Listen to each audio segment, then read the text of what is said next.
Dia tidak memanusiakan manusia. Harusnya makanya saya bilang, orang-orang yang duduk pada posisi penting hajat hidup orang banyak ini, dia coba dulu kebijakan itu pada keluarganya. Tega nggak dia makan anak biniknya 9.000 per porsi? Baru terapkan ke orang lain. Ini bukan binatang, ini manusia. Anak-anak Aceh. Yang dia duduk di situ, menerima mandat dari orang Aceh. Gimana cara pandang kita? Harus marah kita, bukan saya aja marah. Semua kita harus marah pada orang ini. Dia nggak paham apa kerja dinas sosial. Ngerti nggak dia kerja dinas sosial itu apa? PJ ini mengevaluasi betul nih, si Muslim nih. Lihat nih anggaran kemana dia taruh anggarannya. Gubernur harus perhatian terhadap ini. Sayang nih Pak Gubernur. Pak Gubernur harus evaluasi tuh. Kalau memang ada kemungkinan kita copot-copot deh.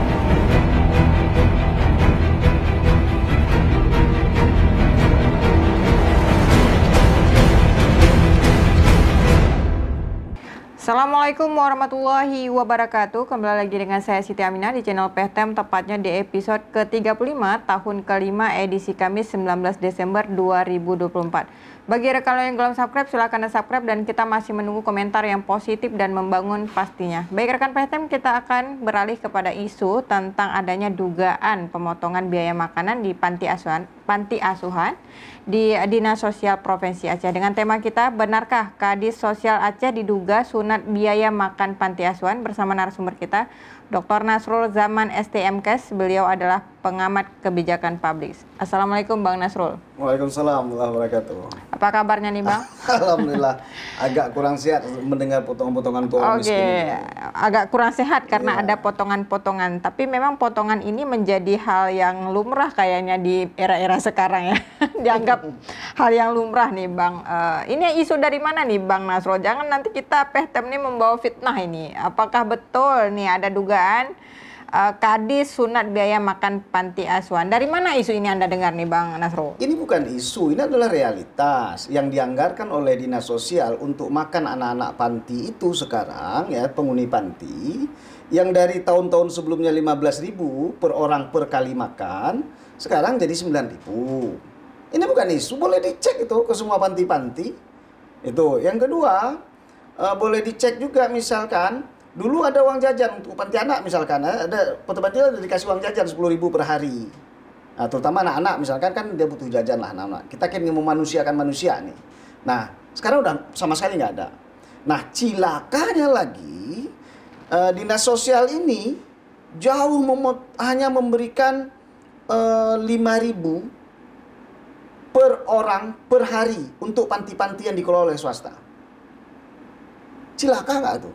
Jadi sebenarnya kan apakah ini ya, hati sudah tidak punya, empati sudah tiada, sehingga kita tega melakukan ini pada orang-orang yang sebenarnya dia dimandatkan oleh negara untuk diurus. Ini kan Dinas Sosial harusnya baca nih Undang-Undang 45 nih. Ya, pasal 34 ayat 1, fakir miskin itu oleh negara. Dia kemudian diberi oleh negara mandat untuk mengurus itu, mengurus orang fakir miskin itu. Kalau dia misalkan lebih memprioritaskan kesenangan dia, maka ini patut dipertanyakan nih kepala dinas ini. Saya benar-benar tersinggung, karena apa? Karena orang-orang yang tinggal di panti itu bukanlah dia senang tinggal di panti. Anak-anak ini kan sebenarnya terpaksa juga tinggal di panti. Tapi dalam keterpaksaannya, negara kemudian harus memikir kehidupannya. Kehidupannya juga bukan kehidupan yang wah, tapi kehidupan minimal. Hak-hak dasar dia harus terpenuhi. Hak makan dia terutama. Coba bayangkan, harusnya kan nih kepala dinasnya nih, Pak Muslim nih, makan dulu dengan porsi yang 9.000 itu seperti apa sih makannya? Enak nggak? Kalau enak, nah boleh kasih 9.000. Karena dia sudah mencoba makannya. Kan gitu. Kalau belum, jangan dong. Ini kalau kita oprek-oprek nanti anggaran dinas sosial nih, ini banyak kayak yang lain nih. Ini cilaka nih. Oke, Bang Nasrul, tadi Anda mengatakan bahwa sebelumnya sempat ya 15.000 per porsi, tapi benar, dipotong 9.000. Iya, benar. Apakah sama-sama kadis yang sama atau berbeda? Sama, dia juga pemainnya. Ini baru tahun ini loh. Dia kan 2 tahun lebih udah. Kenapa dipotong? Apakah memang... kita tanya sama dia, kemana dia bikin uang itu? Kok tiba-tiba dia berani potong? Tahun lalu enggak, tahun ini berlangsung nih. Makanya saya kecewa bener. Seharusnya berapa nih Bang Nasrul? Biar Kita bikinlah tetap pada posisi awal 15.000 untuk kondisi Aceh. 15.000 udah bisa lah, artinya sudah ada telur di situ, udah makannya pakai kuah, kan gitu. Nah, makan kuah cukuplah, nggak usah sempurna kali, tapi 15.000 cukuplah per kali makan. Tapi kalau 9.000, makanya seharusnya sebelum dia lakukan itu pada panti, dia makan dulu, diajak tuh pegawai rame-rame. Oh, ini porsi 9.000, ayo kita makan. Kita mau lihat dia makan nggak? dan itu berlaku ke seluruh panti. Seluruh panti.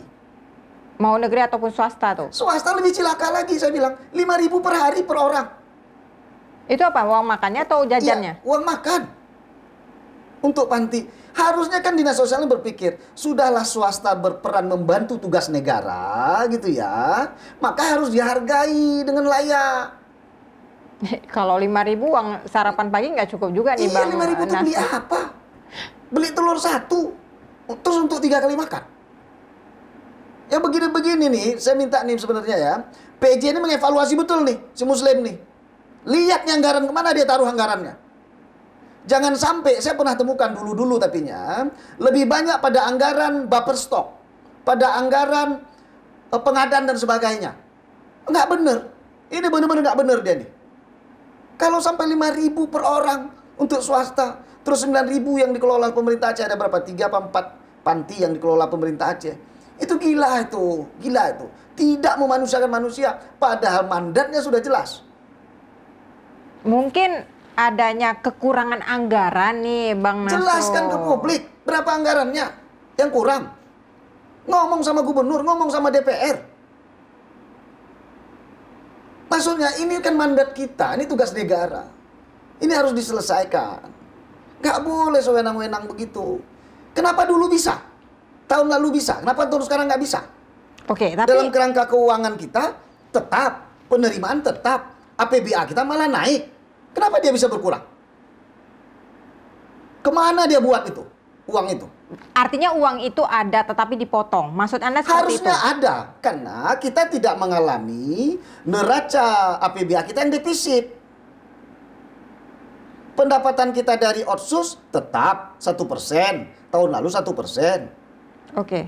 Berapa sih anggaran untuk dinas sosial? Kalau dari APBA itu Bang Nasrul? Ya lumayan lah, 100 miliar juga. Dan itu dipecah-pecah untuk Ya program dinas macam-macam, sosial? ini belum kita tanya ya. Jadi memang kita harus mengkritisi ini. Saya sebenarnya tidak begitu peduli dengan Dinsos sebenarnya. Tapi dengan kemarin beberapa hari yang lalu ada laporan-laporan dari beberapa anak panti, ya warga Jompo dan sebagainya, saya terenyuh juga. Ya saya harus ngomong ini, saya bilang. Karena keadaannya begini.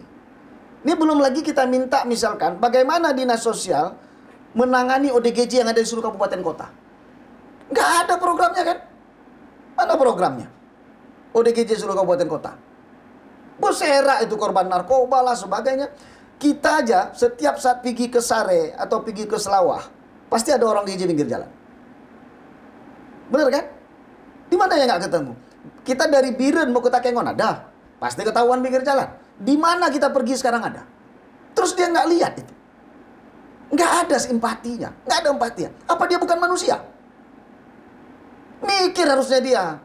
Harusnya dia berteriak-teriak. Dia ngomong ke publik. Dia minta ke DPR. Dia minta ke Pak Gubernur. Tambah anggaran ini Pak. Begini penderitaan rakyat Aceh. Jangan dia malah mempersulit hidup orang. Tuh bayangin kalau dia kurang makan anak-anak itu. Nanti jadi ODGJ.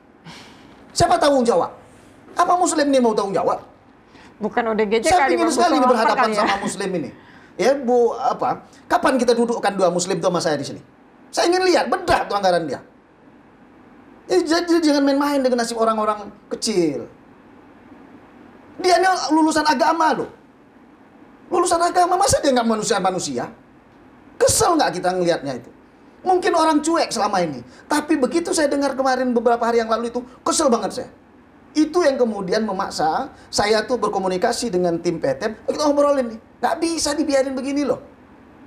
Bayangkan kalau anak dia itu, keluarga dia itu yang dikasih 9.000 sekali makan. Sedih nggak dia?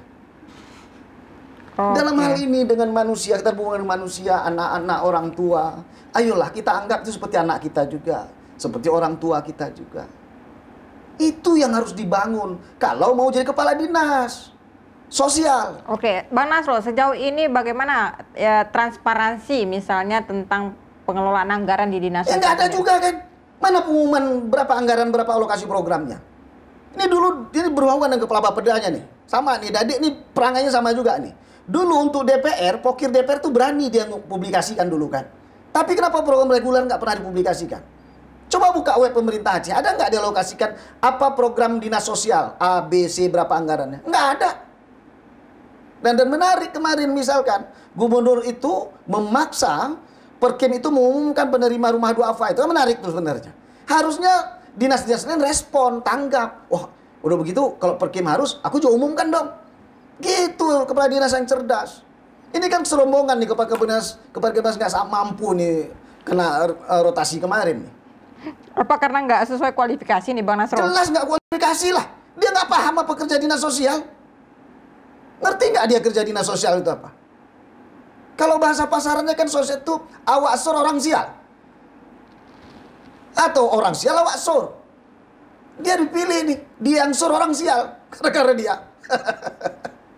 Kurang ajar tuh.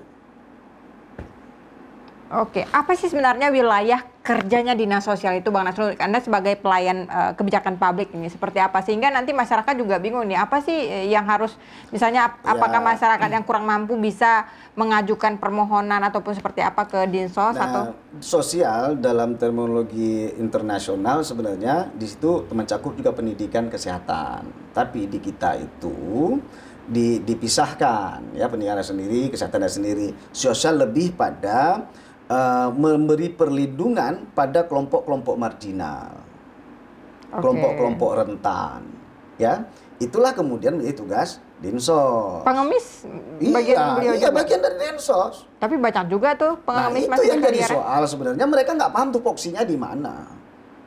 Tapi apa hubungan Dinsos dengan Satpol PP yang kerap sekali Ya, misalnya? Satpol PP nangkapnya, tapi biayaan pembinaan itu ada di Dinsos. Oh, ditangkap sama Satpol PP, Iya, dibawa ke dinas Dinsos tetap. Iya, bukan dipelihara sama Berarti Satpol PP. instruksinya dari mana? Dinas sosial. Siapa pun boleh. Saya pernah misalkan menelpon Satpol PP. Misalkan kemarin ada pengamen yang pakai celana pendek, saya telepon Satpol PP untuk ditangkap. Nah, ditangkap kemudian diserahkan ke Dinsos, Dinsos bina. Oke, berarti siapa saja bisa menghubungi sebenarnya, nggak hanya kerja wilayah dinas sosial aja enggak ya? Iya. Tapi berkolaborasi dengan Satpol PP. Iya, jadi Satpol PP kan instrumen pemerintah di dalam penegakan Perda. Gitu. Karena kemarin penguasaan Islam, saya telepon, kemudian serahkan ke Dinsos. Apa hanya berkaitan tentang ODGJ, panti asuhan ataupun pengemis ini soal Dinsos itu Bang Nasrul? Iya, tidak hanya itu, tapi umumnya itu. Jadi lebih juga nanti misalkan ya orang-orang terlantar, orang-orang fakir miskin, kemudian misalkan di sini ada tamu kita kemudian sampai di sini kecopetan, gitu ya. Kemudian dia nggak tahu mau kemana. Nah itu biasanya, ini saya pernah belajar dulu di Solo itu ada di sudut kantor wali kotanya itu untuk penanganan yang begini, misalkan orang kehabisan uang untuk pulang ke kampungnya kemana. Nah, pemerintah Solo pada saat itu membelikan tiket, ambilnya di loket itu. Ada satu loket disiapkan. Nah, itu kerja dinas sosial juga.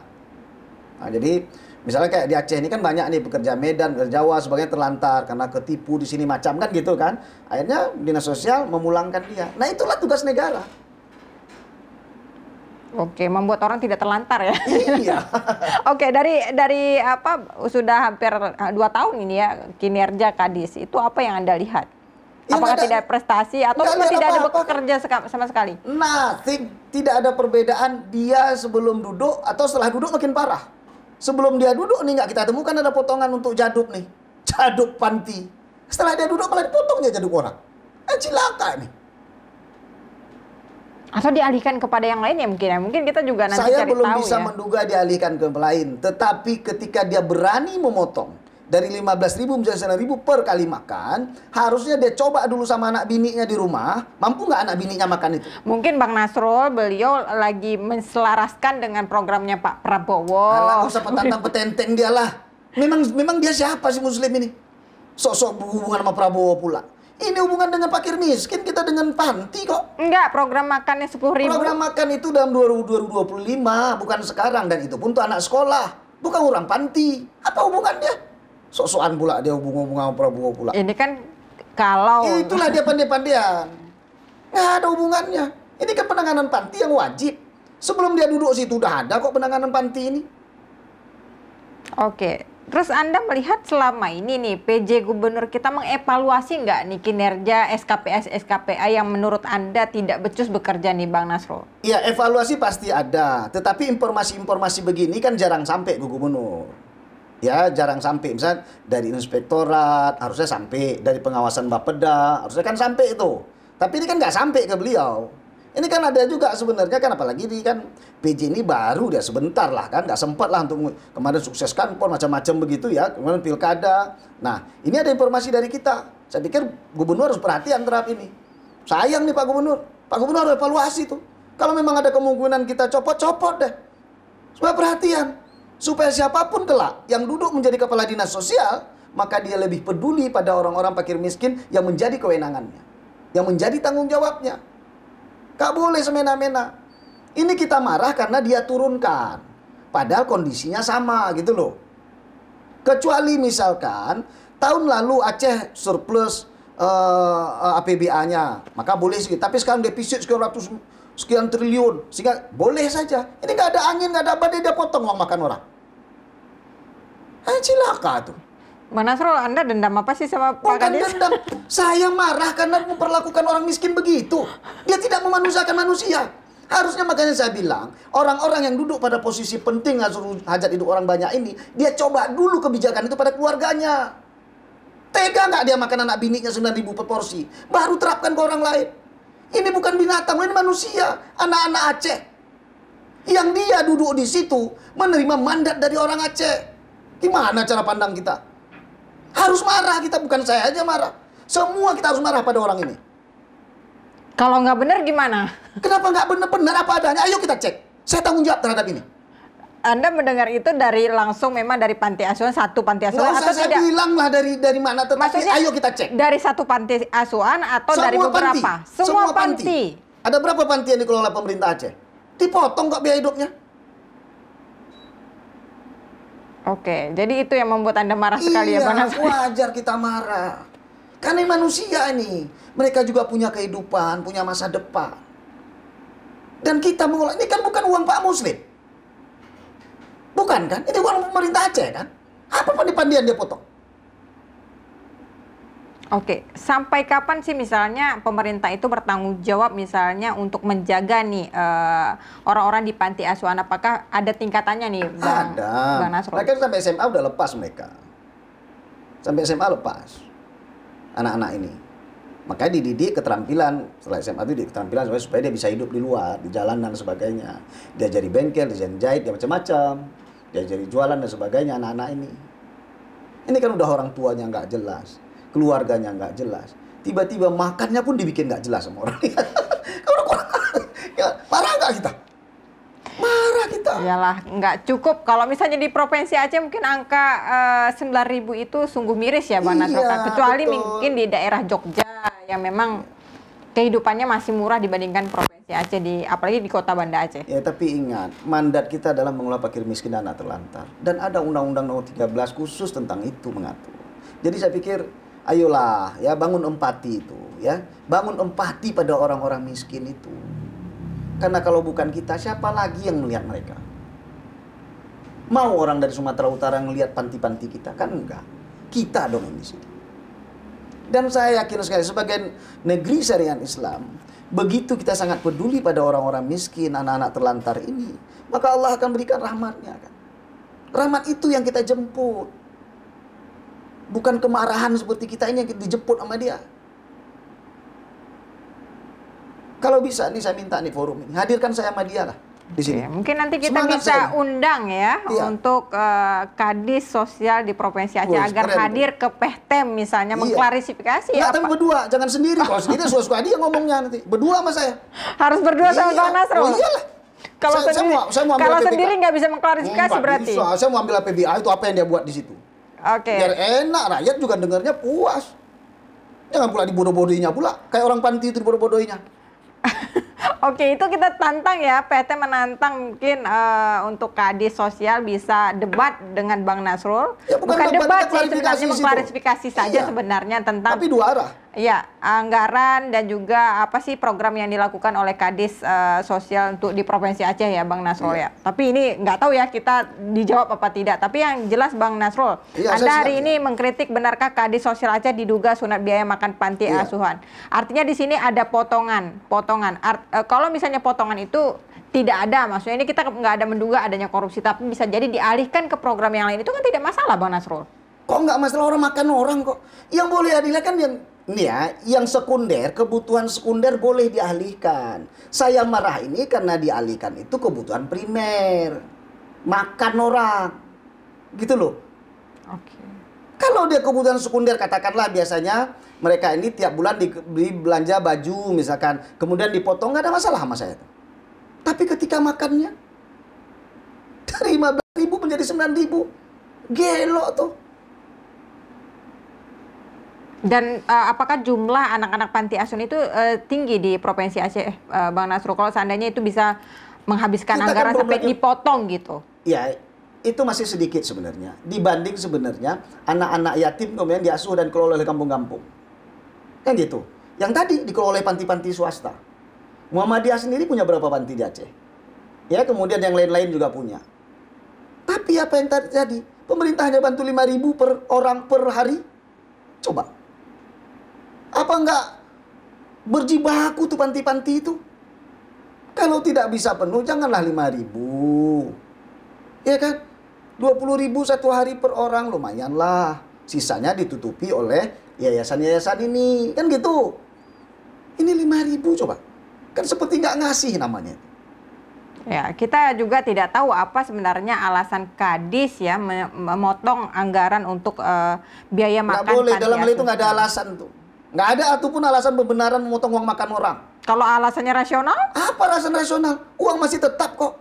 Di tahun lalu kenapa bisa, sekarang nggak bisa? Berarti tanpa alasan? Kalau untuk makan, nggak ada alasan pembenaran. Nggak ada alasan. Ini kan makannya harus cukup. Gizinya harus seimbang. Nah, nggak usah mesti sampai muluk-muluk kita. Tapi makan kita ya di Banda Aceh ini layaknya itu setidaknya 13.000 kan paling murah. 13.000 lah. Itu udah di satu tempat yang memang warungnya baik hati. Ya, di kawasan Darussalam biasanya nih Bang Nasrul, karena kawasan mahasiswa. Tapi kalau yang di tempat lain kayaknya nggak dapet. 13.000. Ini 9.000 makan apa kita? Mungkin makanannya aja, airnya kalau nasi putih aja kali ya, sama air putih. Jadi kasih nasi putih, garam, sama air putih. Kesel kita betul. Saya bukan mengeksploitasi saudara kita di panti ya. Tapi saya ingin menyuarakan bahwasanya apa perlakuan dinas sosial kepada mereka itu tidak manusiawi. Oke, Bang Nasrul, karena waktu kita sangat terbatas, kita juga nanti akan mengundang ya pastinya sekali lagi pemirsa PHTM untuk menghadirkan Kadis Sosial untuk hadir ke PHTM berdiskusi dengan Bang Nasrul di sini sehingga masyarakat bisa tahu apa sih sebenarnya program, kemana anggaran yang dibawa dan kenapa sebenarnya ada alasan untuk pemotongan makanan. Silakan sampaikan kepada Kadis nih, terutama nih Bang Nasrul untuk closing statement. Pak Kadis, sadar posisi lah. Anda itu dinas sosial, tupoksinya apa? Mandat Undang-Undang 45 pasal 34 fakir miskin urusan negara, dan Anda bagian dari situ. Oleh karena itu, ini soal kebutuhan primer, bukan kebutuhan sekunder. Nggak boleh main-main tentang hidup orang. Bayangkan kalau mereka itu adalah keluarga kita, anak kita. Karena mereka anak kita, keluarga kita, maka perlakuan kita harus penuh dengan kasih sayang dan layak. Layak saja. Tidak mesti bermewah-mewah, tapi layak saja. Karena mereka juga aset-aset bangsa Aceh ini. Sudah? Ya. Baik, terima kasih Bang Nasrul atas waktunya. Baik pemirsa PHTM, tonton terus podcast kita di setiap hari Senin dan Kamis pukul 10 pagi. Dan jangan lupa tekan lonceng untuk mendapatkan informasi terbaru. Like and subscribe juga. Saya Siti Aminah, mohon undur diri. Assalamualaikum warahmatullahi wabarakatuh.